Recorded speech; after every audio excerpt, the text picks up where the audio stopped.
Hi all. Dev letter for PlanetSide for the anniversary. I gotta cover it because what else am I gonna do? So, let it be known as a comment, I have basically not been playing the game for the last 3 months because Connery is in such a tragic state, and I don't want to play an Emerald. So, just be aware I haven't been playing. I would really like to play PlanetSide again, but unless there's a server merger, I don't see that happening. Luckily, there are good news in this devblog. So they just kind of mentioned that they're in the anniversary, a whole bunch of stuff. They mentioned that the Sunder rework happened, some directive stuff, whatever, some membership stuff, whatever, cheating and server stuff, whatever. So apparently they are planning the NA server merge in the coming months. That's what they say. Probably because of ping and geographic things, like they're probably worried about screwing over the Aussies and stuff. And they're saying a title war. So I guess this will be new.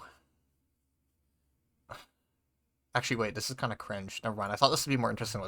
So I guess they're gonna rename they're gonna rename Miller and Connery Emerald when they merge, and apparently 3 factions will go into an all-out war for the title, and it will represent a lore-specific server name. Is what each factions will represent. This is kind of cringe.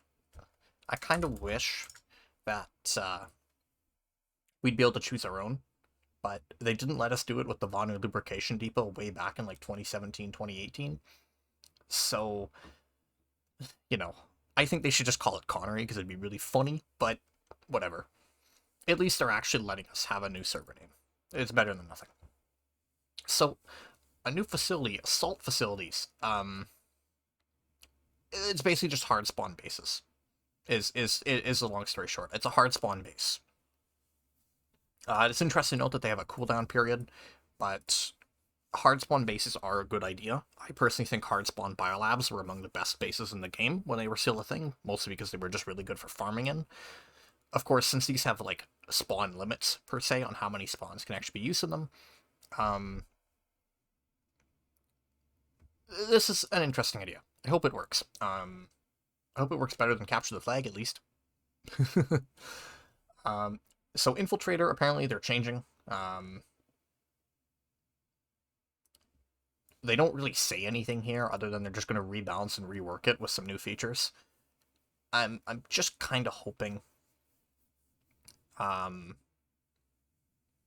just kind of hoping that they finally get rid of. Just get rid of snipers. Sniper and cloak just needs to go as a combo, and the CQC bolts specifically need to get rebalanced.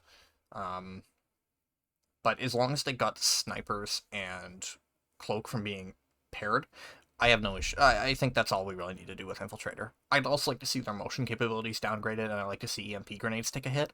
But other than that, I don't think they need to fundamentally rework the infil. I think they just need to make it so you can't take a sniper rifle with a cloak. I have no problems with submachine gun infiltrators because you can actually see the cloaks in close range. So, and they don't just delete you in one shot anyway. So I really can't have an opinion on this because they just don't say anything. So the Strider, this is like the big thing. I guess if you capture an assault facility, you can spawn these things in, and there's these huge ass spider tanks. Or at least they kind of look big if they're 2 people tall, almost 3 people tall. And they say there's only so many. I disagree with these things having directives.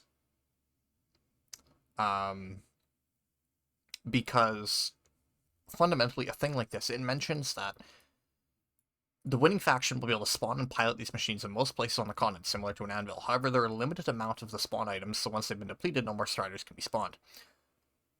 What's stopping, how are these things granted? What system determines which players get these? Is it the people who are at the top on the leaderboard on a base? People are just going to cheese their score. Is it, squad leaders and platoon leaders? Congrats, now only squad leaders and platoon leaders are going to be able to use these things. I don't have a problem with there being quote-unquote exclusive vehicles. We already have the Colossus and the Bastion in the game, which are largely exclusive to, outfits, and, basically exclusive to their commanders or their leaders.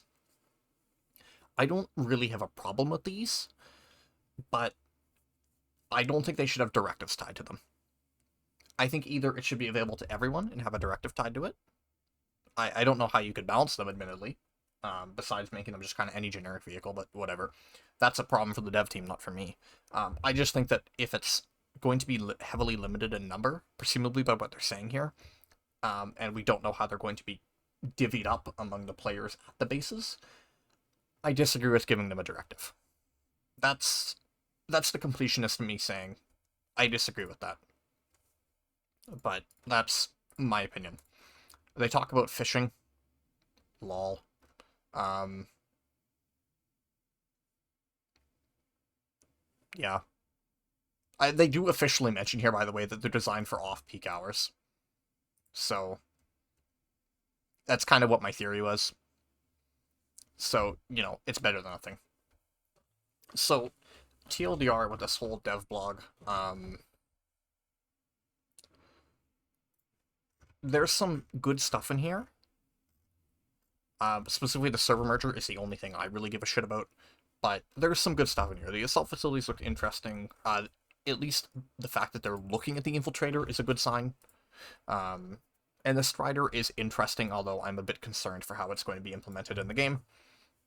I think it'll probably either be like the Colossus, where it's functionally useless outside of one thing, or people just kind of use it for fun every now and then. Or it's going to be like the Bastion, where it's game ruining. Like, in my opinion, limited vehicles like this tend to either be dick useless or game ruining. Colossus, Bastion. Colossus, you might pull one to deal with a Bastion, but just pull a shitload of planes and it'll do the same thing. Whereas if you pull a Bastion, you can basically, at least for a long time, not so much anymore, but for a long time, if you pulled a Bastion, you could just shit on everything and just game ruin the entire map. I'm a bit worried the Striders are going to be the same, and I don't think there should be a directive tied to them. Fishing is just a meme. I have no comment on fishing. If they make an Araxium fishing rod, I'll do the directive and make a video on it, I guess. I don't know. So yeah, there's some good stuff in here. Admittedly, this is not what I would have liked to see. I think just doing balancing would have been better. I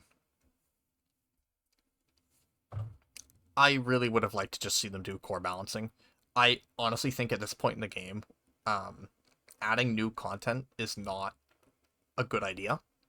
Because we've seen for the last, 8 years, like with construction, with escalation, with Osher, that putting big flashy new content in the game usually doesn't do that well, and it usually only hurts the core game experience.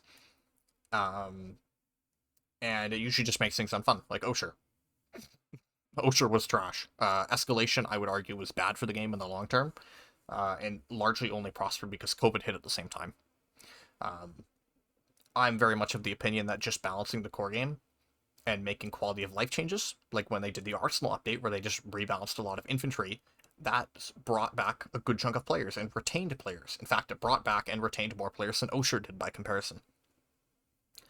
So, 12 years into the game, I like that we're getting new content, and I get for some people that new content is what they need to keep around, but given that PlanetSide is the only game of its kind, I don't think we need to be trying to add new stuff. It's not like we're competing with other games in the same niche. So I would really just like to see core changes. That's why, honestly, the server merge is the big one, obviously, but the Infiltrator rework here is, I think, the most interesting of the bunch, and has the most potential to actually be good or bad for the game, because this could go badly. We don't know a whole lot about this new dev team, so this could be absolutely tragic. So yeah, those are my thoughts. Sorry, this is totally unrelated. Sorry, I haven't been making a lot of content lately. I've been kind of jumping from game to game to game, and none of them are really that good to make videos on. I might try and stream more, but I'm working fairly often now, so I'm really tired, and I want to do stuff with my friends when I have time off, so I don't know. Anyway, PlanetSide, woo! I'll play it when the server merge happens. Woo!